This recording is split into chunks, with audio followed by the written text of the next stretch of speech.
March 14 வந்துட்டு blood Moon lunar Eclipse வந்து நடக்க போகுது. ஸோ இது வந்து பார்த்தீங்கன்னா, இந்தியால தெரியுமான்னு கேட்டிங்கன்னா, கண்டிப்பா வந்து இந்தியால தெரியாது. ஏன்னா நம்ம வந்து ஆப்போசிட் சைட்ல இருப்போம். இது யாருக்கெல்லாம் தெரியும்னு பார்த்தீங்கன்னா, ஒரு certain parts of America, Africa and Europe அந்த சைடு இருக்கிற அந்த கான்டினென்ட்ஸ் எல்லாத்துக்குமே வந்து இந்த லூனார் எக்லிப்ஸ் வந்து ஒரு விசிபிளான ஒரு ஈவெண்ட்டா இருக்கும். ஸோ இப்போ வந்து பார்த்தீங்கன்னா, நெறைய பேர் என்ன பண்றாங்கன்னா, சந்திர கிரகணம் வந்துவிட்டது. 400 ஆண்டுகளுக்கு ஒரு முறை வருகிறது. இதை பயன்படுத்திக் கொள்ளுங்கள். வாழ்க்கையில் தவற விடாதீர்கள். அதே மாரி வந்து பார்த்தீங்கன்னா, இந்த ஒரு மந்திரம் போதும். இந்த கிரகணத்தில சித்தி செஞ்சிரலாம். எல்லாமே நடந்துரும். இத ஒண்ணு பண்ணி வச்சுக்கிட்டீங்கன்னா, உங்கள யாராலயுமே வெல்ல முடியாது. ஆன்மீக வாழ்க்கையில எங்கேயோ போயிருவீங்க. அப்படிங்கிற மாரி நெறைய பேர் வந்து யூடியூப் சேனல்ல வந்து இதையே தான் வந்துட்டு ஒரு ரெகுலர் கன்டென்ட்டாவே போஸ்ட் பண்ணிட்டு இருக்கிறாங்க. பட் உண்மை என்ன அப்படின்னு பார்த்தீங்கன்னா, கொஞ்சம் யோசிச்சு பாருங்களேன். இதுக்கு முன்னாடி வந்த கிரகணங்கள்லயே நீங்க மந்திரத்த வந்து ஆர்வப்பட்டு சித்தி பண்ணியிருப்பீங்க. அத என்ன சொல்லியிருப்பாங்க, ஒரு வாட்டி சொன்னா 1,00,000 முறைக்கு சொன்னதுக்கு சமம்னு சொல்லியிருப்பாங்க. ஆனா அது நடந்துச்சா? அப்படின்னு யோசிச்சு பாருங்களேன். கண்டிப்பா அது வந்து நடந்திருக்காது. ஏன் நடக்கல? கொஞ்சம் யோசிச்சு பாருங்களேன். ஏன் நடக்கல அப்படின்னு பார்த்தீங்கன்னா, இப்போ வந்து சந்திர கிரகணம் அன்னைக்கு நீங்க ஒரு வாட்டி மந்திரம் சொன்னீங்கன்னா, இத்தன பலன். சிவன் கோயில்ல உட்காந்து சொன்னீங்கன்னா, ஒரு வாட்டி சொன்னா 108 முறை சொன்னதுக்கு பலன். அதுவே வந்து மலை மேல இருக்க சிவன் கோயில்ல சொன்னீங்கன்னா, அது வந்து ஒரு வாட்டி சொன்னதுக்கு 1008 வாட்டி பலன். இந்த மாரி வந்து சொல்லிட்டே போவாங்க. இது எதுனால சொல்லுவாங்க அப்படின்னு பார்த்தீங்கன்னா, மனம். மனதின் தன்மை. உங்களோட மனம் வந்து எந்த அளவுக்கு ஒடுக்கம் பெற்று நீங்க ஒரு மந்திரத்த நீங்க சொல்ல ஆரம்பிக்கிறீங்களோ, அந்த அளவுக்கு அந்த மந்திரத்தின் வீரியம் வந்து உங்களுக்குள்ள இருக்கும்னு வந்து நம்மளோட முன்னோர்கள் சொல்லி வச்சுட்டு போயிருக்காங்க. அத பறைசாற்றுறதுக்கு தான் இந்த மாரி வந்து சொல்லியிருக்காங்களே தவிர, நீங்க எல்லா வேலையும் பண்ணிட்டு அங்க போய் உட்கார்ந்து ஒரு வாட்டி சொன்னா எனக்கு 1,00,000 முறை சொன்னதுக்கு சமமான்னு கேட்டீங்கன்னா, நிச்சயமா வந்து கிடையாது. அதே மாரி எல்லாருமே வந்து கொஞ்சம் கவனிச்சு பார்த்தீங்க அப்படின்னா, சந்திர கிரகணம், சூரிய கிரகணம் அன்னைக்கு நம்மளுடைய மனதின் நிலை வந்து கொஞ்சம் மாறுபாடான தன்மையில இருக்கும்.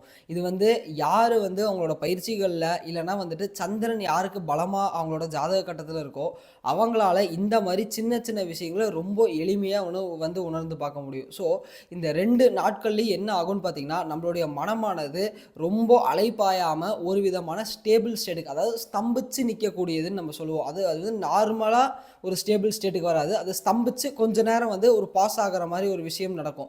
அதனால என்ன ஆகும்னா, அன்னைக்கு நீங்க மந்திரங்கள சொன்னீங்கன்னா, சீக்கிரமா சித்தி பண்ணிறலாம்ன்னு நம்ம முன்னோர்கள் சொல்லிட்டு போனாங்க. இதுதான் இதுக்கான ரகசியம். அத விட்டுட்டு, நான் வந்து என்ன வேணாலும் பண்ணுவேன். என் மனது என் கட்டுப்பாட்டுக்குள்ளேயே இல்ல. ஆனாலும் நான் போய் உட்காந்து மந்திரம் சொன்னா சித்தி ஆயிரும்னு நெனச்சீங்கன்னா, நிச்சயமா இது வந்து நடக்காது.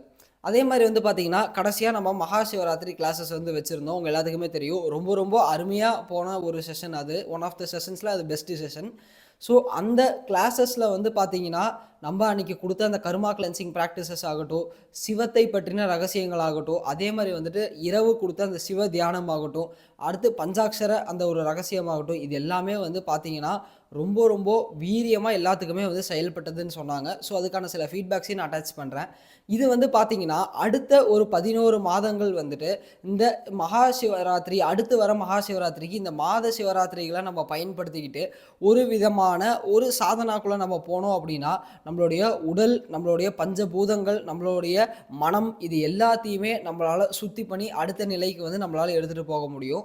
ஸோ அதற்கான ஒரு ரெஜிஸ்ட்ரேஷன்ஸ் வந்து ஓப்பன் ஆகும். விருப்பம் இருக்கவங்க அதுக்கான டீட்டெயில்ஸ் வந்து கேட்டு நீங்க ஜாயின் பண்ணிக்கலாம். இதுல வந்து பார்த்தீங்கன்னா, ஃபர்ஸ்ட் பிரிஃபரன்ஸ் வந்து யாரெல்லாம் நம்ம மகா சிவராத்திரி கிளாஸ வந்து நம்ம 100க்கும் மேற்பட்டவங்க வந்து அட்டெண்ட் பண்ணியிருந்தாங்க. ஸோ அவங்களுக்கு தான் வந்து இந்த ப்ராசஸ் வந்து ஃபர்ஸ்ட் குடுப்போம். அதுக்கப்புறம் பேலன்ஸான ஸ்லாட்ஸ் இருந்தா, இது வந்து கண்டிப்பா மத்தவங்களுக்கும் அவைலபிளா இருக்கும்.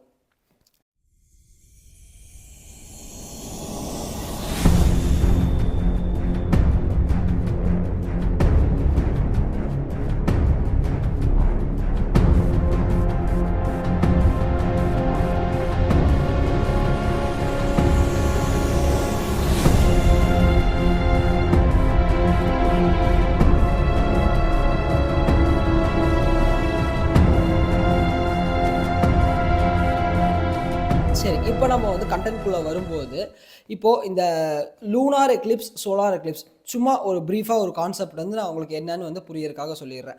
இந்த சந்திர கிரகணம் எப்போ நிகழும் அப்படின்னு பார்த்தீங்கன்னா, சூரியனுக்கும் சந்திரனுக்கும் இடைப்பட்டு நம்ம பூமி வரும்போது, இந்த பூமியோட நிழல் இந்த ஒரு பார்ட் ஆஃப் இந்த சந்திரன்ல விழுகும்போது நமக்கு தெரியறது தான் வந்து பார்த்தீங்கன்னா சந்திர கிரகணம். இதுவே இந்த பக்கம் பேரலலா சூரிய கிரகணம் எப்ப நிகழும் அப்படின்னு பார்த்தீங்கன்னா, சூரியனுக்கும் பூமிக்கும் நடுவுல வந்து சந்திரன் வரும்போது நமக்கு நிகழ்றது தான் வந்து என்னன்னு பார்த்தீங்கன்னா, சூரிய கிரகணம்னு நம்ம சொல்லுவோம். இப்போது இந்த சந்திர கிரகணமும் சூரிய கிரகணமும் கொஞ்சம் கவனித்து பார்த்தீங்கன்னா ரெண்டுமே வந்துட்டு ஒரே டைம் லைனில் தான் வந்து நடக்கும். அதாவது இப்போது சந்திர கிரகணம் வந்து ஃபார் எக்ஸாம்பிள் வந்து 15ஆம் தேதி வருதுன்னா அடுத்த 15-16 நாளில் வந்து சூரிய கிரகணம் வந்து நமக்கு ஏற்படுற மாதிரி இருக்கும். இது ஏன் அப்படி ஆகுது அப்படின்னு பார்த்தீங்கன்னா சூரிய கிரகணம் வந்து அமாவாசை அன்னைக்கும் சந்திர கிரகணம் அன்னைக்கு வந்து பௌர்ணமி அன்னைக்கும் தான் வந்து நமக்கு நிகழ்கிற மாதிரி இருக்கும். ஸோ இது எல்லாமே வந்து பார்த்திங்கன்னா ஒரு விதமான அஸ்ட்ரானாமிக்கல் ஈவெண்ட்ஸ் தானே தவிர ரொம்ப பெரிய விஷயமா நம்ம வந்து உள்ளே எடுத்துக்கணுங்கிற அவசியம் கிடையாது. இப்போது இந்த பூமியை நிலவு வந்து மறைக்கும் போது அந்த சூரியனோட கதிர்வீச்சுகள் சிலது தடைப்பட்டு சிலது வந்து நமக்கு வந்து இதாக மாறுறதுனால தான் அன்றைக்கி வெளியே போகாதீங்க, எல்லாத்துலேயும் தர்பப்புல் போட்டு வைங்க. ஏன் அப்படின்னு பார்த்தீங்கன்னா அன்னைக்கு வந்து அதிக அளவிலான ரேடியேஷன் வந்து நம்ம பூமியை தாக்கும் போது நமக்கு என்ன ஆகும்னா ஸ்கின் டிசீசஸ் வரும். அதே மாதிரி வந்து பார்த்திங்கன்னா நம்மளோட ஃபுட்டு இதெல்லாமே வந்து என்ன ஆகும்னா பாதிக்கப்படுறதுனால இந்த தர்பை புல்லுக்கு வந்து என்ன ஒரு எஃபெக்ட் இருக்குதுன்னு பார்த்தீங்கன்னா தேவையில்லாத ஒரு விதமான கதிர்வீச்சுகளை தடுத்து நிறுத்தக்கூடிய தன்மை யாருக்கு இருக்குதுன்னு பார்த்தீங்கன்னா நம்மளுடைய தர்பை புல்லுக்கு தான் இருக்குது.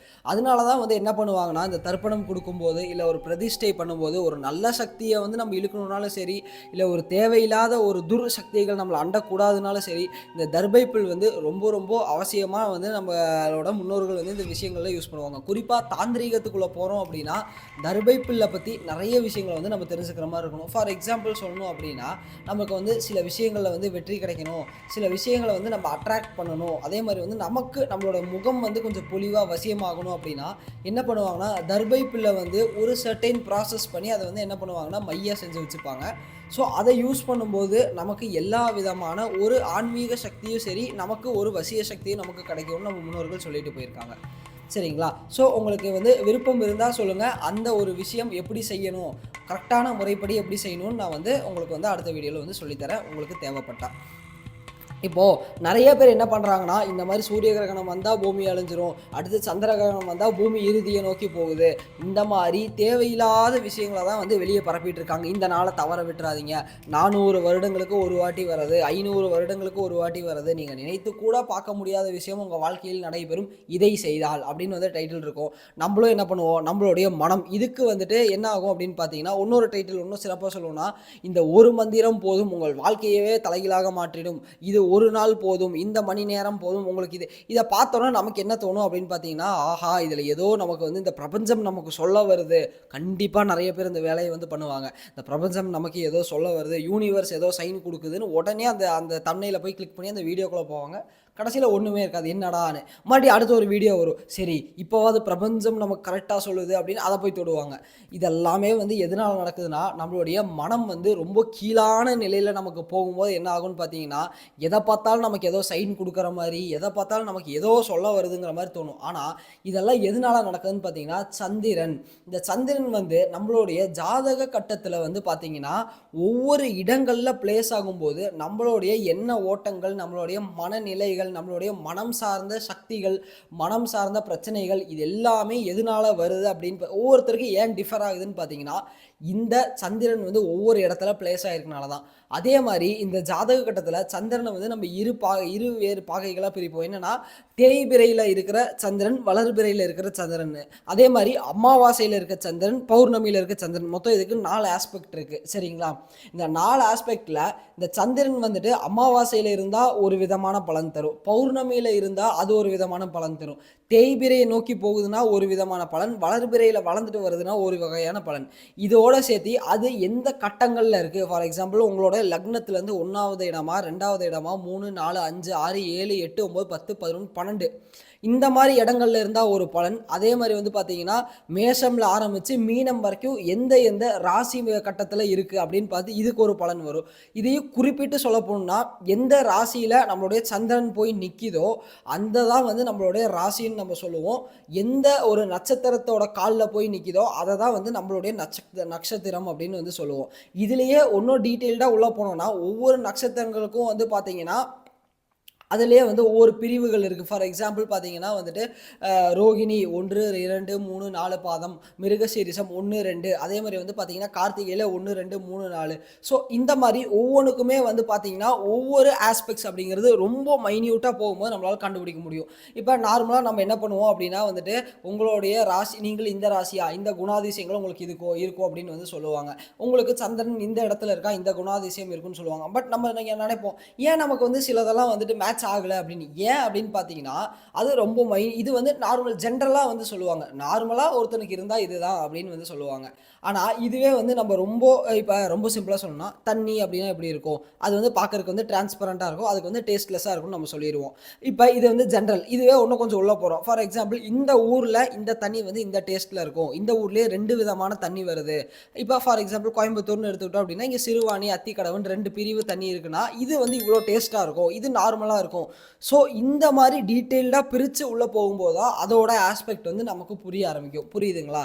ஸோ அந்த மாதிரி இன்றைக்கி வந்து நான் ரேண்டமாக ஒரு 4லேருந்து ஒரு 5 இடங்களில் வந்து முக்கியமான இடங்களில் சந்திரன் வந்து பிளேஸ் ஆகியிருந்தால் நமக்கு எந்த விதமான ஆன்மீக வளர்ச்சிகள் இருக்கும். இது வரைக்கும் நீங்கள் வந்து சந்திரன் இங்கே இருந்தால் உங்கள் வாழ்க்கை இப்படி இருக்குன்னு கேள்விப்பட்டிருப்பீங்க. ஆனால் இந்த இடங்கள்ல இருந்தால் உங்களோட ஆன்மீக வாழ்க்கை எந்த மாதிரி இருக்கும், நீங்கள் எந்த விதமான ஆன்மீக பயணத்துக்குள்ளே போனீங்கன்னா உங்களுக்கு யூஸ்ஃபுல்லாக இருக்கும் அப்படிங்கிறத இந்த வீடியோவில் நம்ம வந்து கொஞ்சம் டீட்டெயில்டாக பார்ப்போம். ஸோ இது நான் ரேண்டமாக எடுக்க போகிறேன். இது வந்து பார்ட் 1 பார்ட் 2ன்னு வரப்போகுது. அதனால் இதில் எதில் வந்து உங்களோட ஒரு ஜாதக கட்டத்தோட அமைப்பு இருக்குன்னு தெரியாது. ஸோ அதனால் நீங்கள் எடுத்து வச்சுக்கோங்க. இந்த வீடியோவில் எது வருமோ அதை வந்து நீங்கள் பயன்படுத்திக்கங்க. சரி, இப்போ வந்து நம்ம வந்து வீடியோக்குள்ளே போகலாம். இப்போது நான் முதல்ல எடுத்துக்க போகிற பிளேஸ் எதுன்னு பார்த்தீங்கன்னா வந்துட்டு சந்திரன் வந்து 8ஆம் இடத்துல இருந்தா. இப்போ 2 விதமாக இதை வந்து நம்ம புரிஞ்சுக்கணும். அதாவது நம்மளுடைய கால புருஷ தத்துவத்தைப்படி இதை வந்து எப்படி எடுப்பாங்கன்னா மேஷம் 1வது வீடு, ரிஷபம் 2வது வீடு, மிதுனம் 3வது வீடு, அப்படி வரும்போது விருச்சகம் 8வது வீடாக இருக்கும். நான் இப்போ அதை பற்றி பேச போகிறது இல்லை, அதுக்கு நம்ம தனி டீட்டெயில்டாக போவோம். நான் சொல்கிறது உங்கள் லக்னத்திலேருந்து உங்கள் ஜாதகட்டத்தில் லான்னு போட்டிருப்பாங்க, அதுதான் வந்து உங்களோட லக்னம். அது என்னவா வேணாலும் இருக்கலாம், மீனமாக இருக்கலாம், இல்லைனா மேஷமாக இருக்கலாம், இல்லைனா ரிஷபமாக இருக்கலாம், மிதுனமாக எதை வேணாலும் இருக்கலாம். அங்கேருந்து அதுதான் 1வது வீடாக கணக்கு வச்சு நீங்கள் வரும்போது என்ன ஆகும்னு பார்த்தீங்கன்னா அதுலேருந்து 8வது இடத்துல வந்து உங்களுக்கு எந்த வீடு வந்து 8வதாக வருதோ, ஃபார் எக்ஸாம்பிள் நீங்கள் வந்துட்டு சும்மா ஒரு எக்ஸாம்பிளுக்கு சொல்கிறேன், நீங்கள் வந்துட்டு மீனம்மை வந்து உங்களுடைய லக்னம் முதல் வீடுன்னு வச்சுக்கிட்டிங்கன்னா அப்படியே எண்ணிட்டு வரும்போது உங்களுக்கு துலாம் வந்து 8வது வீடாக வரும். சரிங்களா? இதுவே ரிஷபத்துலேருந்து உங்களோட லக்னம் ஆரம்பிக்குதுன்னா 8வது வீடாக வரது வந்து உங்களுக்கு தனுஷாக இருக்கும். ஸோ அந்த மாதிரி உங்களுக்கு எது வருதுன்னு பாருங்கள். ஓகேங்களா? இதில் நம்ம இப்போ பார்க்க போகிறது 8ஆம் இடத்துல வந்து சந்திரன் இருந்தால் அது எந்த விதமான உங்களுக்கு பலனை கொடுக்கும்னு வந்து நம்ம பார்ப்போம். ஓகேங்களா? இதில் இந்த 8ஆம் இடம் அப்படிங்கிறது ஜாதகத்தில் ரொம்ப ரொம்ப ஸ்பெஷலான ஒரு இடம். ஏன் அப்படின்னு பார்த்தீங்கன்னா எல்லாரும் வந்து 8ஆம் இடத்தை பார்த்து பயப்படுவாங்க. ஆனால் அந்த இடத்துல தான் வந்துட்டு உங்களுடைய ரகசியங்கள் புதைக்கப்பட்டு வச்சுருக்கும். ஆள் மன ரகசியங்கள் நம்ம சொல்கிறோம் இல்லையா, உங்களுடைய பிறவிகள் பற்றி, முற்பிறவிகள் பற்றி, நீங்கள் என்ன பண்ணுறீங்க, நீங்கள் எப்படிப்பட்ட ஆள், இந்த ரகசியங்கள் எல்லாமே 8ஆம் இடத்துல வந்து நமக்கு வந்து இருக்கும். இப்போ உங்களை யாருன்னு சொல்கிறது லக்னம் அப்படின்னா உங்களுடைய மறைக்கப்பட்ட விஷயங்களை சொல்கிறது வந்து பார்த்திங்கன்னா 8ஆம் இடமா இருக்கும். ஸோ இந்த 8ஆம் இடத்துல வந்து சந்திரன் இருந்தால் உங்களுக்கு வந்துட்டு என்னென்ன விதமான பலன்கள் இருக்குன்னு பார்த்தீங்கன்னா நீங்கள் ரொம்ப ரொம்ப இந்த ரகசியமான ஸ்பிரிச்சுவல் ப்ராக்டிசஸ்ன்னு சொல்லுவோம் இல்லையா, குறிப்பாக இந்த அக்கல்ட்டு சொல்கிறது, இல்லைனா வந்து இந்த தந்திர முறைகள், மிஸ்டிசிசம், இந்த மாதிரி விஷயத்துக்குள்ளே உங்களுடைய மனம் வந்து ரொம்ப வந்து போக ஆரம்பிக்கும். அதே மாதிரி பார்த்தீங்கன்னா இப்போ நம்ம ஜோதிடத்திலே வந்து பார்த்திங்கன்னா இந்த டிஎன்ஏ ஆஸ்ட்ராலஜிக்குள்ளே போகிறது, இல்லை புது விதமாக வந்துட்டு ஏதாவது கொஞ்சம் ஆராய்ச்சி பண்ணுறது, இதுக்குள்ளே என்ன தான் இருக்குதுன்னு ஆழ்ந்து போய் தெரிஞ்சுக்கிறதெல்லாம் எங்கே இருக்குன்னு பார்த்தீங்கன்னா 8ஆம் இடம். ஏன்னா 8ஆம் இடம் வந்து ரகசியங்கள் புதைந்து இருக்கிற இடம். நீங்களே என்ன பண்ணுவீங்கன்னா ரகசியத்தை தேடி போகிற மாதிரி விஷயங்களை வந்து பண்ணுவீங்க. ஸோ நீங்கள் எந்த மாதிரி ஆன்மீகத்துக்குள்ளே ஸ்பிரிச்சுவாலிட்டிக்குள்ளே நிறைய ட்ராக் இருக்குங்க. நம்ம எல்லோரும் என்ன நினச்சிக்கிறோம்னா கண்ணை மூடி மெடிடேட் பண்ணுறது மட்டும்தான் நமக்கு தெரிஞ்சிருக்கு. இது வரைக்கும் எல்லோரும் அப்படி தான் சொல்லி வச்சுருக்காங்க.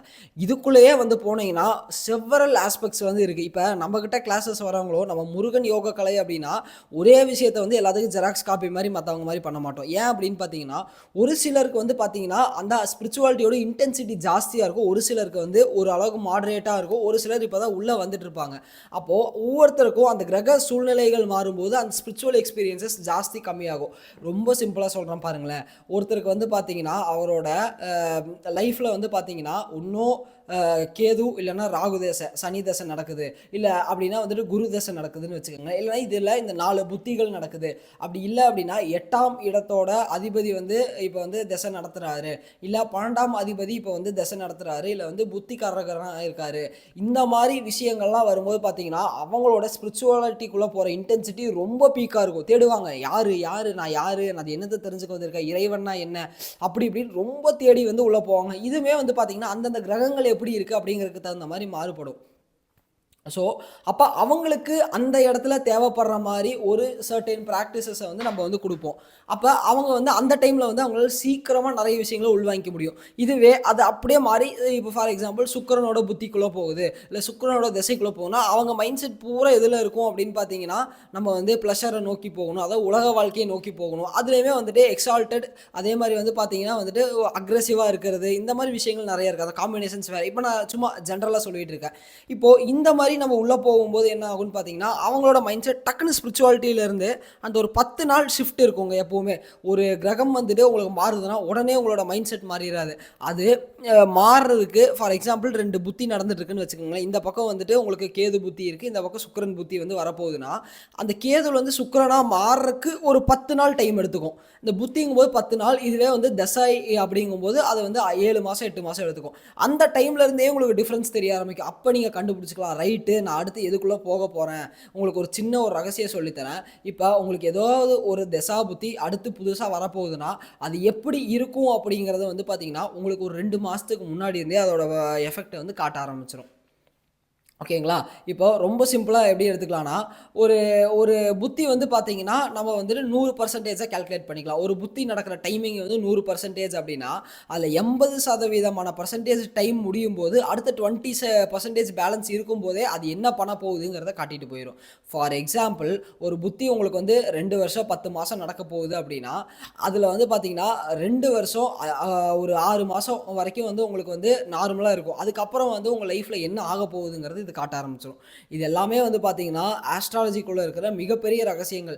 இதெல்லாம் நமக்கு தெரியாதனால தான் இன்னைக்கு வரைக்கும் நம்மளால் கரெக்டான ஒரு ஸ்பிரிச்சுவல் கைடன்ஸ்குள்ளே நம்மளால் போக முடியறதில்லை. ஏன்னா நமக்கு ஆன்மீகத்துக்குள்ளே போகணுன்னாலும் கட்டாயமாக ஜோதிடம் வந்து தேவைப்படும் அப்படிங்கிறத தெரிஞ்சுக்கங்க. நிறைய பேர் வந்து என்ன பேசுகிறாங்கன்னா, நான் வந்து இது வேடிக்கையாக இருக்குங்க, எங்கேயோ போய் கிளாஸ் கற்றுட்டு வந்துடுறாங்க, அங்கே சொல்லித்தரவங்க வந்துட்டு என்னமோ வசனமெல்லாம் பேசி என்ன சொல்லிடுறாங்கன்னா, நீ வந்துட்டு ஈஸ்வரனை நோக்கி போகிற, அப்போ சனி ஈஸ்வரன் வந்து உன்னை என்ன பண்ண போகிறான், ஈஸ்வரன் உன் கூட இருக்கும்போது சனி எதுவும் பண்ணாது, பாதிப்பே தராதுன்னு ஒரு பக்கம். இன்னொரு பக்கம் வந்து நீங்கள் கண்ணை மூடி உட்காந்திங்கனாலே போதும், உங்களை வந்து இறைவன் பார்த்துப்பாரு, உங்களுக்கு கோளும் கிடையாது நாளும் கிடையாதுங்கிறாங்க.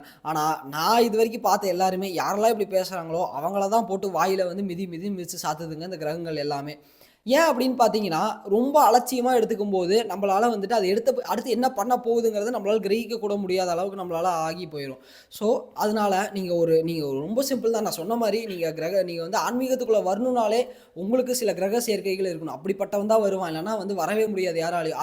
அதுவுமே குறிப்பிட்ட ஒவ்வொரு டைமிங் இருக்க போகிறோம். இப்போ ஒருத்தர் வந்து ரொம்ப ஸ்பிரிச்சுவலாக உள்ளே போகிறாருன்னா, ஃபார் எக்ஸாம்பிள் புத்தரே எடுத்துக்கோங்களேன். புத்தர் வந்துட்டு அவ்வளோ பெரிய நிலையை அடைஞ்சாருன்னு நம்ம எல்லாருமே பார்க்குறோம் சொல்கிறோம். ஆனால் பிறந்ததுலேருந்தேவா அவர் வந்து ஆன்மீகத்துக்குள்ளே இருக்காரு? யோசிச்சு பாருங்கள். அவருக்குன்னு ஒரு டைம் வந்துச்சு இல்லையா?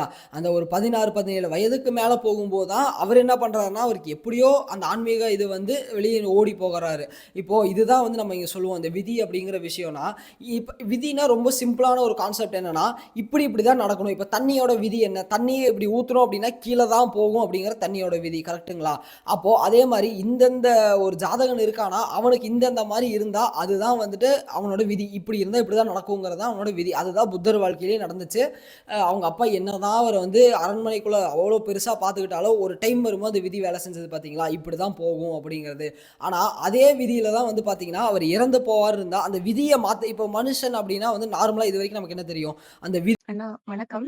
உங்களுடைய வகுப்புல பாத்தீங்கன்னா இவ்வளவு நாள் சும்மா தான் கிளாஸ் எடுக்கணும் இல்லாம ஒவ்வொருத்தரும் உங்க தனிப்பட்ட முறையில எந்த அளவு முன்னேறிக்கிறாங்க அப்படிங்கறத வந்து பார்த்து இவ்வளவு தூரம் கொண்டு வந்து நினைச்சாலே ரொம்ப சந்தோஷமா இருக்கு எனக்கு. எப்பவுமே உங்க 2 வீடியோ எல்லாம் பார்த்தேன். ஆனா அது வந்து எப்படின்னா என்னுடைய கண்ணோட்டம் வந்து ரொம்ப புரிஞ்சிச்சு. கருத்துக்கள் சொல்லணும், உங்களுடைய பணி தொடரணும் அப்படிங்கிறதுக்காக ஒரு மெசேஜ் பண்ணேன். அதுக்கப்புறம் ஒரு வீடியோ பார்க்கும்போது தான் தெரிஞ்சது இந்த மாதிரி வகுப்பு எடுக்கிறீங்கன்னு.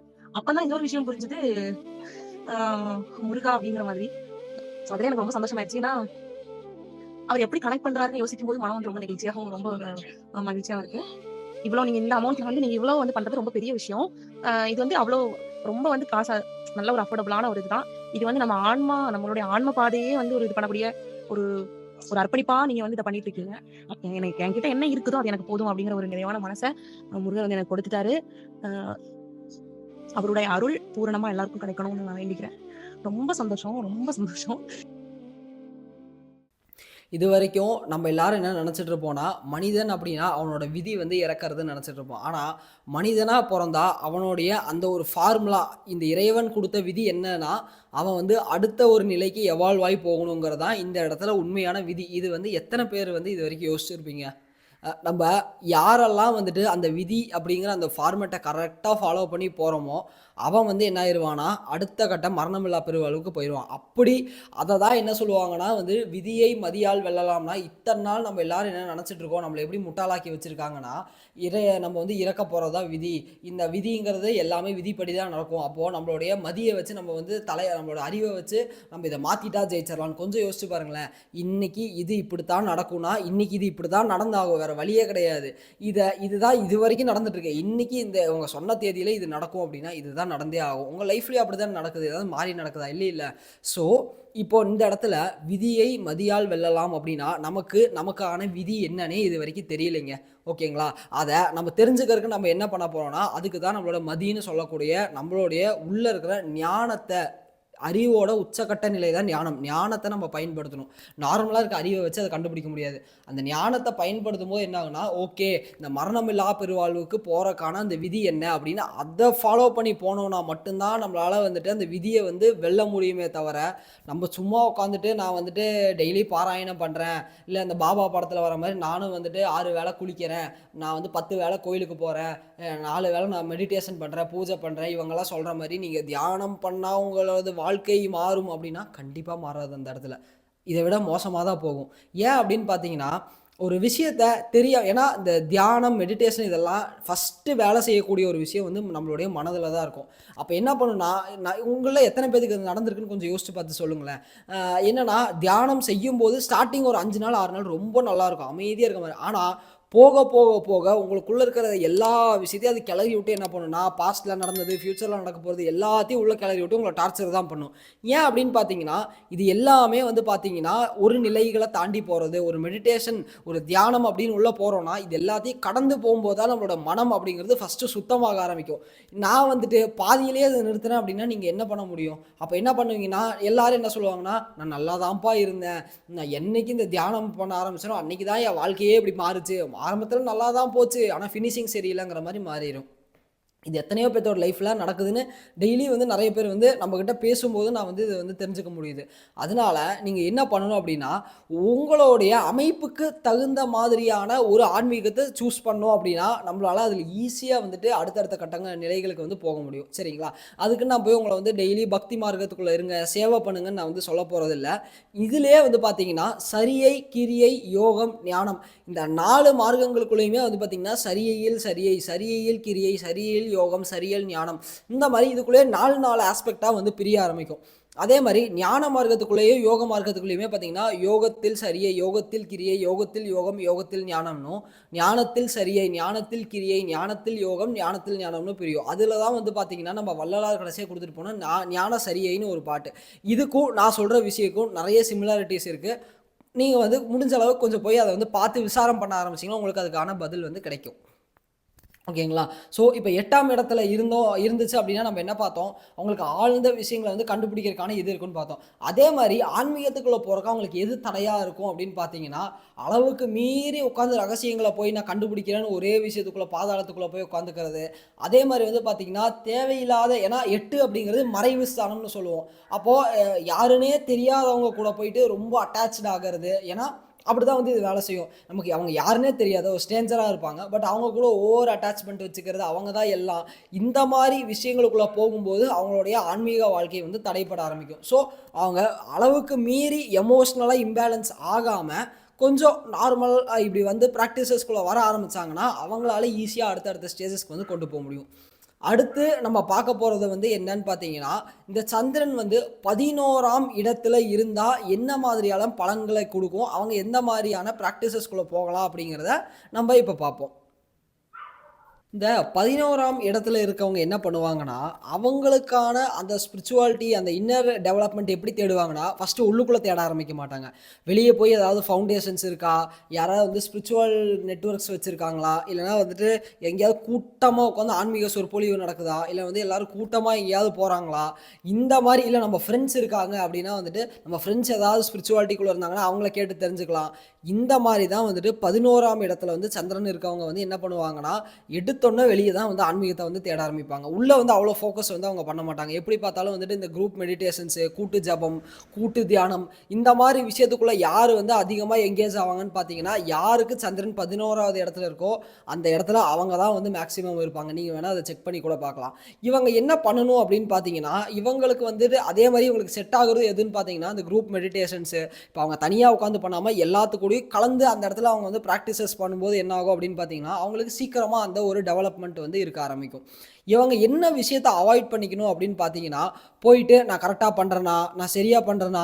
நான் எந்த அளவுல இருக்கேன்? அப்படின்னு நீங்க நீங்க சொல்லுங்க, நீங்க சொல்லுங்க, நீங்க சொல்லுங்கங்கிற வந்துட்டு வாசு நீ கேளேன், நீ கேளேன், நீ கேளேங்கிற மாரி வெளிய போயிட்டு ஒவ்வொருத்தர்கிட்டயும் இவங்களுக்குள்ள நடக்கிற விஷயங்கள பெருசா பேசுறது, நான் பண்றது கரெக்ட்டா நீ எனக்கு வெளிய இருந்து வேலிடேஷன் பண்ணு அப்படிங்கிறது தான் வந்து பார்த்தீங்கன்னா, இவங்களுக்கு மிகப்பெரிய தடையா நிக்கும். அவங்க அத மட்டும் விட்டுட்டு, அவங்க குரூப் மெடிடேஷன்ஸ் இதுக்குள்ள போய் அவங்களுக்குள்ள ஃபோக்கஸ் பண்ண ஆரம்பிச்சாங்கன்னா, ஈஸியா இவங்க லெவல வந்து அடுத்த லெவலுக்கு வந்து எலிவேட் பண்ணிட்டு போயிரலாம். ஓகேங்களா? இப்போ அடுத்தது நம்ம பார்க்க போறது வந்து பார்த்தீங்கன்னா, 7வது இடத்துல வந்து சந்திரன் இருந்தா என்ன ஆகும்? அப்படிங்கிறத வந்து நம்ம இப்போ பார்ப்போம். இந்த 7ஆம் இடத்துல சந்திரன் இருக்கும்போது, அவங்களோட ஸ்பிரிச்சுவாலிட்டி எப்படி இருக்கும்னு பார்த்தீங்கன்னா, அவங்க பார்ட்னர்ஸோட இருக்கும். பார்ட்னர்ஸ் அப்படின்னா, அவங்களோட வொர்க்ல இருக்கிற பார்ட்னர்ஸா இருக்கலாம், அவங்களோட லைஃப் பார்ட்னர்ஸா இருக்கலாம். ஸோ, அவங்களோட அந்த ஸ்பிரிச்சுவாலிட்டி வந்து இவங்களோட சேர்ந்து எவால்வ் ஆகி போகிற மாரி தான் இருக்கும். அதே மாரி இவங்களுக்கான அந்த ஒரு ஆன்மீக பாடங்கள் எங்கேருந்து கிடைக்கும்னா, அவங்களோட ரிலேஷன்ஷிப்ஸ்ல அவங்க பார்ட்னர் கிட்ட இருந்தா கிடைக்கும். எப்படின்னு பார்த்தீங்கன்னா, ஃபார் எக்ஸாம்பிள் நெறைய பேர் வந்து பார்த்தீங்கன்னா, இப்ப அவங்களுக்கு வந்து லவ் பண்ணிட்டு இருக்காங்க. திடீர்னு அது வந்து பிரேக்கப் ஆகுது அப்படின்னா, திடீர்னு இதெல்லாம் பொய்யா? மாயையா? அப்ப நம்ம எதுக்குள்ள இருக்கிறோம்? இறைவன் இப்படித்தானா? அப்ப எது உண்மை? இப்படிலாம் வராங்க பார்த்தீங்களா? ஸோ அவங்க எல்லாருமே இல்ல வந்துட்டு அவங்களுக்கு பார்ட்னர் ஏமாத்திட்டாங்க. பார்ட்னர்னா பிசினஸ் பார்ட்னர் ஏமாத்திட்டாங்க அப்படின்னா, ஓஹோ! அப்ப வந்துட்டு இந்த மனிதர்கள் எல்லாம் இப்படித்தானா? அப்ப உண்மையானது என்ன? இப்படிலாம் தேடி வராங்க பார்த்தீங்களா? இந்த பெல்ட்ல வரவங்க எல்லாருமே வந்து பார்த்தீங்கன்னா, மேக்ஸிமம் இந்த 7வது இடத்துல சந்திரன் யாருக்கெல்லாம் பிளேஸ் ஆயிருக்கோ, அவங்க தான் வந்து இந்த மாரி வருவாங்க. ஸோ, இவங்க வந்து முக்கியமா என்ன ஒரு விஷயத்த அவாய்ட் பண்ணணும் அப்படின்னு பார்த்தீங்கன்னா, இப்ப எந்த ஒரு விஷயத்துக்குனாலும் ஒரு பார்ட்னர்ஷிப் தேடுறது, நீ வந்து நான் டெம்பிள் போறேன்னா, வா நீயும் என் கூட வா. இல்ல நான் அங்க போறேன்னா என் கூட வா. இந்த மாரி விஷயங்கள விட்டுட்டு, முடிஞ்ச அளவுக்கு அவங்களும் திருப்பி அவங்க செல்ஃப்குள்ள தனியா போக ஆரம்பிச்சாங்க. இல்ல ஒருத்தரோட வேலிடேஷன் இல்லாம போக ஆரம்பிச்சாங்கன்னா, கட்டாயமா அவங்களாலயே அடுத்தடுத்த ஸ்டேஜஸ்க்கு வந்து போக முடியும். குறிப்பா சொல்லணும்னா, இந்த 7ஆம் இடத்துல சந்திரன் இருக்கவங்க வந்துட்டு, அவங்களுடைய ஸ்பௌஸோடயோ, இல்ல அவங்களோட பார்ட்னர்ஸோடயோ இந்த மாரி ஸ்பிரிச்சுவல் பிராக்டிசஸ்ல, மெடிடேஷன்ஸ்ல இதுக்குள்ள இன்வால்வ் ஆகும்போது, சீக்கிரமா அவங்களுக்கு அந்த ரிசல்ட் கிடைக்கும் அப்படிங்கிறது, இது வந்து யாருக்கெல்லாம் இருக்கோ நீங்களே வந்து போய் செக் பண்ணி பார்த்தீங்கன்னா, உங்களுக்கே வந்து தெரியும். இப்போ அடுத்து நம்ம பார்க்க போற பிளேஸ் எதுன்னு பார்த்தீங்கன்னா, 4வது இடம். 4வது இடத்துல இந்த சந்திரன் இருந்தா என்ன ஆகும்னா, இவங்க தான் வந்து பார்த்தீங்கன்னா, இந்த குடும்பம் குடும்பமா நாங்க சாமி கும்பிடுறோம். குடும்பம் குடும்பமா நாங்க சில விஷயங்கள பண்ணிட்டு வரோம். இதுதான் வந்து எங்களுடைய வழக்கம்னு சிலர் சொல்லுவாங்க பார்த்தீங்களா? இப்போ வந்து ஃபேமிலியா வந்துட்டு வழி வழியா நாங்க வந்து இந்த தெய்வத்து கூட வந்து வழிபாட்டிலேயே இருக்கோம். வழி வழியா நாங்க உபாசனை பண்றோம். எங்க குடும்பத்தில எங்க ஜெனரேஷன்ஸ் எல்லாத்துக்கும் எங்களுக்கு வந்து இந்த ஒரு விஷயம் வந்து நிக்குதுன்னு வந்து கேள்விப்பட்டிருக்கீங்களா?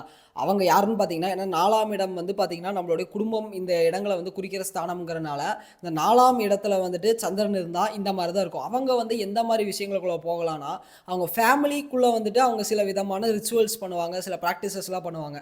ஸோ, அத வந்து இப்போ வந்து நார்மலா நம்ம யோக கலைக்குள்ள வந்தா தான் நம்மளால எல்லா விஷயங்களும் வந்து நம்மளால அடுத்த ஸ்டேஜஸ்க்கு போக முடியும். பட் அதோட ஒரு சப்போர்ட்டிங் ஃபேக்டரா அவங்க ஃபேமிலியா அவங்க என்னென்ன ரிச்சுவல்ஸ் பண்றாங்க, ஃபேமிலி அவங்களோட குலதெய்வம் இந்த மாரி விஷயத்துக்குள்ள அவங்க மிக்ஸ்ட் மேட்ச் பண்ணி போகும்போது என்ன ஆகும்ன்னு பார்த்தீங்கன்னா, அவங்களுக்கு சீக்கிரமா அந்த ஒரு எவல்யூஷன் அப்படிங்கிறது ஸ்பிரிச்சுவாலிட்டிக்குள்ள இருக்கும். அவங்க குறிப்பா என்ன பண்ணக்கூடாதுன்னு பார்த்தீங்கன்னா, போய் ரொம்ப அட்டாச் ஆயிக்கிறது. இப்ப வந்து ஃபேமிலினா, என்னோட குலதெய்வம் தான் பெஸ்ட்டு. நான் எங்க வீட்ல சொல்றது தான் கரெக்ட்டு. இந்த மாரி விஷயத்துக்குள்ள அட்டாச் ஆனாங்கன்னா, கடைசி வரைக்கும் அவங்களால எதையுமே வந்து தெரிஞ்சுக்க முடியாது. ஸோ, அவங்க அதோட சேர்த்து வெளிய இருக்கிற விஷயங்களையும் பார்க்க ஆரம்பிச்சாங்கன்னா மட்டும் தான் அவங்களுடைய இன்னர் டெவலப்மென்ட் ஆகும். இப்போது இன்னொரு விஷயம் என்ன அப்படின்னு பார்த்தீங்கன்னா, ஆன்மீகத்துக்குள்ள வந்துட்டாலே 2 விஷயம் வந்து இங்க வந்து ரொம்ப முக்கியமா எல்லாருமே பண்ண வைக்கிறது என்னன்னு பார்த்தீங்கன்னா, 1 நீங்க வந்துட்டு எங்களுக்கு சேவை செய்யணும், எங்களுக்கான உதவி செய்யணும்னு ஒரு பக்கம். 2வது வந்துட்டு நான் வந்து ஆன்மீகத்துக்குள்ள இருக்கும்போது எனக்குள்ள நடக்கிற அந்த ஒரு மாற்றங்கள நான் எப்படி தெரிஞ்சுக்கிறது? யார் வந்து சொல்லுவா? அப்படின்னு 2 விஷயம் இருக்கும். இதுல எல்லாருமே என்ன பண்ணுவாங்கன்னா, அவங்களுக்கு சேவை செய்ய வைக்கணுங்கிறதுக்காக, வாங்க வாங்க சேவை செஞ்சீங்கன்னா தான் இறைவன் வருவாரு, இறைவன் வருவாருன்றாங்க.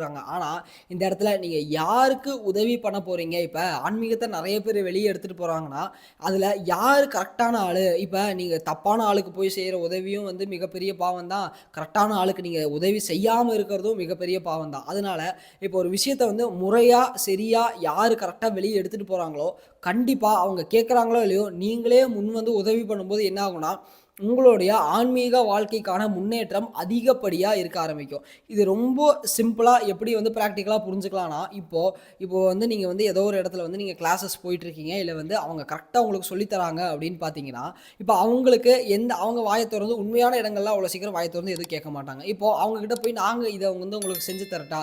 இல்ல நீங்க வந்துட்டு வாலண்டியரா வந்து ஏதோ ஒரு விஷயத்த எடுத்து நான் இத வந்து உங்களுக்கு சப்போர்ட் பண்ணி செய்யறேன். ஆனா கடைசி வரைக்கும் செய்யணும். நடுவுல வுட்டுட்டு போறது, இல்ல இவங்க வளரும்போது வந்து நம்ம வந்து சரி இவங்க கூடயே சேர்ந்து நம்மளும் வளர்ந்துரலாம். இல்ல இவங்க கிட்ட இருந்து வந்து நம்ம என்ன பண்ணலாம்னா, மணி மைண்டடா போலாம். ஏன்னா நெறைய பேர் இருக்காங்க. ஆரம்பத்தில வந்து என்ன பண்ணுவாங்கன்னா, நாங்க வந்துட்டு உங்களுக்கு வந்து சர்வீஸ் பண்றோம்ன்னு வருவாங்க. கடைசியில என்ன பண்ணுவாங்கன்னா, இத்தன நாள் நாங்க சர்வீஸ் பண்ணதுக்கான காச குடுங்க. இல்லன்னா வந்துட்டு இதுக்கப்புறம் நாங்க வேலை செய்யணும்னா, இப்ப வந்து எப்படின்னா நம்ம ஒரு ஆப்ப வந்து முதல்ல ஏத்துவோம். ஃப்ரீன்னு காட்டும். நல்லா தான் போயிட்டுருக்கும். நம்மளும் நம்பி யூஸ் பண்ணும்போது, இந்த சேவைய நீங்க வந்து யூஸ் பண்ணணும்னா காசு குடுங்க.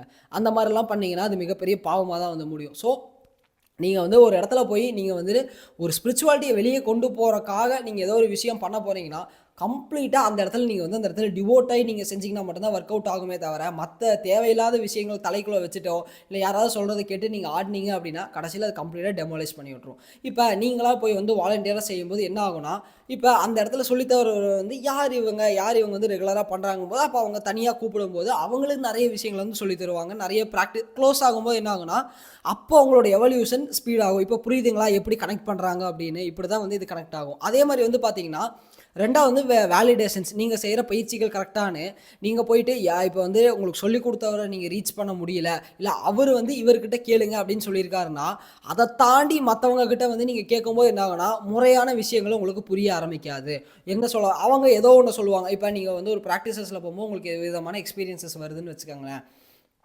அது வந்து பார்த்தீங்கன்னா, ஃபார் எக்ஸாம்பிள் ஒரு சில நாட்கள் உங்களால தூங்கவே முடியலன்னா, வெளிய இருக்கவங்க வந்து என்ன பண்ணுவாங்க அப்படின்னு பார்த்தீங்கன்னா, "ஐய்யய்யோ! இது ரொம்ப பெரிய தப்பாச்சே! தூக்கம் வரலன்னா எவ்வளோ பெரிய விஷயம் தெரியுமா?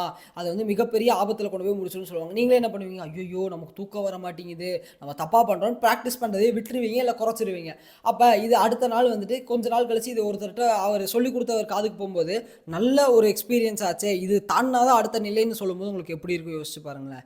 இல்ல தப்பான விஷயத்த கரெக்ட்டான விஷயத்த தப்புன்னு போம்போது எவ்வளோ பெரிய பிரச்சனை ஆகும்னு. அதனால தான் வந்து எப்பவுமே நீங்க வந்து ஸ்பிரிச்சுவாலிட்டிக்குள்ள நீங்க போறீங்கன்னா, எப்பவுமே யார் உங்களுக்கு சொல்லிக் குடுத்தாங்களோ, அவங்க கிட்ட வந்து நீங்க போங்க. இப்ப நெறைய பேர் வந்து என்ன சொல்றாங்கன்னா, நான் ஒருத்தர்ட்ட கிளாஸ் எடுத்தேன் விஷ்ணு. ஆனா, அவர் என்னால ரீச்சே பண்ண முடியலங்கிறாங்க. அப்படிலாம் இருக்கவங்க கிட்ட எதுக்கு முதல்ல நீங்க போய் கிளாஸ் எடுக்கிறீங்கன்னு தான் நான் வந்து கேட்கறேன். ஸோ, எப்பவுமே வந்துட்டு ஒருத்தர் உங்களுக்கு சொல்லி தராருன்னா, அவர் கூட எப்பவுமே கான்டாக்ட்ல இருங்க. எப்பவுமே வந்து டச்ல இருக்கிற மாரி பாருங்க. அப்பதான் வந்து உங்களுக்கு அடுத்தடுத்த நிலை போறக்கான அந்த ஒரு எளிமையான விஷயம் கிடைக்குமே தவிர, இல்ல அப்படின்னா கஷ்டப்பட்டு நீங்க யோசிச்சு, யோசிச்சு சுத்தியே உங்களோட லைஃப்ப வந்து நீங்க வேஸ்ட் பண்ண வேண்டியதா தான் இருக்கும். அதனால இப்போ நம்ம கிளாஸஸ்லயுமே வந்து பார்த்தீங்கன்னா, நம்மளோட முருகன் யோகக்கலை நம்ம 21 நாள் வகுப்புகள் போகும்போது, நம்ம கிளாஸஸ்ல அவ்ளோ இன்டென்ஸான விஷயங்கள் இருக்கு. அந்த பயிற்சிகள் அவ்ளோ பெரிய மாற்றங்கள ஏற்படுத்துதுங்கிறனால, ஒரு சிலர்லாம் வந்து பார்த்தீங்கன்னா, அவங்களா முன் வந்து நாங்க வந்து இந்த விஷயங்கள எடுத்துக்கிறோம் விஷ்ணு. இப்போ வந்து இந்த குரூப் இருக்குன்னா, நாங்களே வந்து அத வந்து நாங்க டேக் ஃபார்வர்ட் பண்ணி கொண்டு போறோம். ஸோ இந்த மாரிலாம் அவங்கள பார்க்கும்போது ரொம்ப சந்தோஷமா இருக்கும். ஒரு செல்ஃப்லெஸ் சர்வீஸ் அந்த இடத்துல பண்றாங்களே, அவங்களுக்கு எதுவுமே இதுலருந்து கிடைக்க போறதில்ல. நம்மளும் வந்து ஃபோர்ஸ் பண்ணி பண்ண வைக்கிறதில்ல. ஆனா, அவங்களா எடுத்து செய்யறேன் அப்படிங்கும்போது, அது எவ்வளோ பெரிய விஷயம்னு யோசிச்சு பாருங்களேன். அப்ப அவங்களுக்கு அடுத்த இன்னும் நெறைய விஷயங்கள சொல்லி தரணும். அவங்கள இன்னும் நம்ம வந்து மோல்டு பண்ணணும். இந்த மாரி தான் நம்மளோட மைண்ட் செட்குள்ள தோணுமே தவிர, அவங்களுக்கு வந்து இன்னும் நெறைய தான் சொல்லி தர தோணும். ஸோ, இதனால தான் வந்து செல்ஃப்லெஸ் சர்வீஸ்குள்ள போம்போது, உங்களுடைய ஈகோ வந்து அந்த இடத்துல உடைஞ்சு போகுங்கிறத வந்து தெரிஞ்சுக்கங்க. ஆனா, பண்ற ஒரு விஷயத்த கரெக்ட்டான இடத்துல பண்ணுங்க. ஸோ, இன்னைக்கு நம்ம வந்து கிட்டத்தட்ட 4 இடங்கள்ல சந்திரன் நின்னா என்னன்னு வந்து பார்த்தோம். மீதி பேலன்ஸ் இருக்கிற அந்த 8 பிளேஸஸ் என்ன? அதுல நிக்கும்போது என்னென்ன இருக்கும்? அடுத்த வீடியோல ஒரு மிகப்பெரிய ரகசியத்தையும் நான் வந்து உங்களுக்காக சொல்லப் போறேன். ஸோ, இந்த வீடியோவ வந்து நீங்க சேவ் பண்ணி வச்சுக்கங்க. திரும்பவும் போட்டு கேளுங்க. ஏன்னா, இதுல நெறைய விஷயங்கள பத்தி நான் பேசியிருக்கேன். இத வந்துட்டு உங்களுக்கு உங்களோட ஆன்மீகத்துக்குள்ளே இருக்கவங்களுக்கு ஷேர் பண்ணுங்கள். நிறைய பேத்துக்கு வந்து இந்த விஷயங்கள் வந்து ரொம்ப இன்சைட்ஃபுல்லாக இருக்கும், யூஸ்ஃபுல்லாகவும் இருக்கும். மறக்காமல் சப்ஸ்கிரைப் பண்ணி வச்சுங்க. ஏன்னா அப்பப்போ தான் அடுத்தடுத்து நம்ம போடுற வீடியோஸ் வந்து வரும். இனிமேல் ஆஸ்ட்ராலஜிக்குள்ளேயும் சரி, நம்மளோட ஸ்பிரிச்சுவாலிட்டிக்குள்ளேயும் சரி, இது வரைக்கும் யாருமே ஆன்மீகத்தையும் ஜோதிடத்தையும் கம்பேர் பண்ணதும் இல்லை. சாரி, எல்லாருமே வந்துட்டு யாருமே கம்பைன் பண்ணது கிடையாது. பட் ஃபஸ்ட்டு டைமாக நான் வந்து ரெண்டையுமே கம்பைன் பண்ணி இந்தந்த ஆஸ்பெக்டில் இருந்தால் நீங்கள் இப்படி தான் போவீங்க. ஏன்னா இது வரைக்கும் எல்லாரும் என்ன சொல்லியிருப்பாங்கன்னா 12ல் கேது இருந்தால் மோட்சம் முக்தி, அதே மாதிரி வந்து ராகு இந்த இடத்துல இருந்தால் நீங்கள் ஆன்மீகத்துக்குள்ளே போவீங்கன்னு சொல்லியிருப்பாங்க. ஆனால் நான் என்ன பண்ண போகிறேன் அப்படின்னா, எந்தெந்த இடத்துல இருந்தால் எந்த மாதிரி ஆன்மீக பயிற்சிகளுக்குள்ளே உங்களால் போக முடியும், எந்தெந்த இடங்கள் உங்களோட, ஏன்னா எல்லாத்துக்குமே பக்தி செட் ஆகாது, எல்லாத்துக்குமே யோகம் செட் ஆகாது, எல்லாத்துக்குமே வந்துட்டு இந்த மாதிரி கர்ம யோகம் செட் ஆகாது. ஒவ்வொருத்தருக்கும் ஒவ்வொரு ஆஸ்பெக்டில் போகணும். எல்லாமே ஞானத்தை சார்ந்து தான் போகணும். ஆனால் அந்த ஞானத்துக்குள்ளே எந்த ஆஸ்பெக்டை யார் எடுக்கணும் அப்படிங்கிறது தெரிஞ்சால் தான் உங்களுக்கு வந்து வழி கிடைக்குமே தவிர, இல்லைனா கடைசி வரைக்கும் 30 வருஷம் 40 வருஷம் வரைக்கும் வழி தேடியே வந்து நம்ம சுற்ற வேண்டியது தான். அதனால் அடுத்த வீடியோஸில் இருந்து ரொம்ப ரொம்ப வித்தியாசமான கான்செப்டாக ஸ்பிரிச்சுவாலிட்டியும் ஆஸ்ட்ராலஜியும் நான் வந்து என்ன பண்ண போகிறேன்னா கம்பைன் பண்ணி மிக்ஸ் பண்ண போகிறேன். ஸோ இது எல்லோரும் சேவ் பண்ணி வச்சுக்கோங்க. இந்த சீரீஸ் வந்து இதுக்கப்புறம் கண்டினியூ ஆகும். சர்வமும் சிவமயம்.